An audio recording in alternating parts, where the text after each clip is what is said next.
Well, Brendan, this hasn't been an easy sale either. No, it hasn't, Shelby and Lenise, and that's because of unanswered questions about how much it would cost in the long run and an unusual funding arrangement that makes the city of Mobile partners with state governments in Mississippi and Louisiana.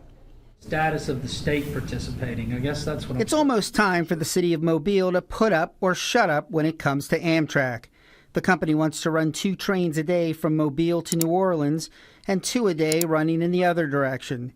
But the city would have to contribute a little more than $3 million over 3 years to help subsidize the operation.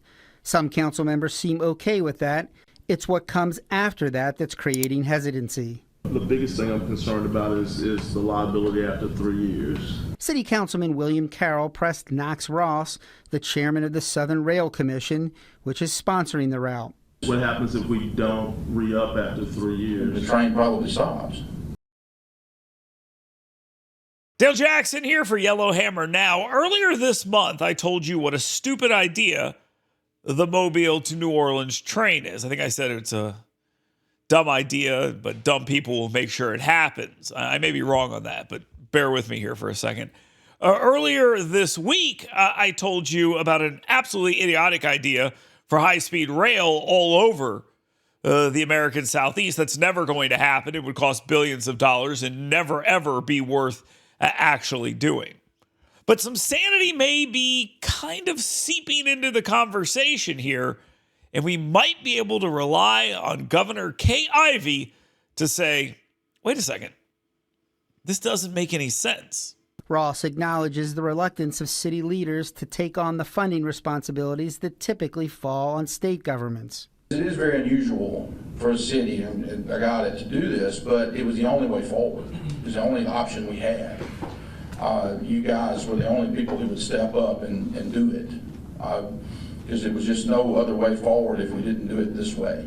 Mayor Sandy Stimpson suggested making a fresh run at Governor Ivey's office to split the city's share of the costs. Now, Governor Ivey is not someone who is out there trying to spend a ton of money always. Yes, she's maybe not as conservative as I wish she would be. That's fine to say. But I have to ask, is she someone who's going to look at the city of Mobile who's saying, wait a minute, we don't want to spend $3 million for 3 years and then continue spending money subsidizing a stupid train program in Mobile, and say, well, let the state pick up that freight. It just doesn't sound like something Ivey's going to get behind. I have to remind you that nobody in the state of Alabama rides Amtrak as it is. And somebody will say, well, it's more than nobody, but not much more than nobody. And every single time someone rides it, it actually costs us all more money. Just like most Amtrak routes, they're subsidized by either the federal government, the state government, or in this instance, maybe a local government. And everyone has to ask themselves, do I want to be the person that takes my constituents' money and spend it on a stupid train that's going to go from Mobile to New Orleans so people can get drunk or go to a Saints game and then come back drunk? Is that what we're going to do with our money? Because that's what we're talking about here. And it makes absolutely no sense. It will not improve anything close to tourism down there in Mobile. And the people that would ride the train to get to Mobile for tourist reasons, you probably don't want there. That's just a simple fact.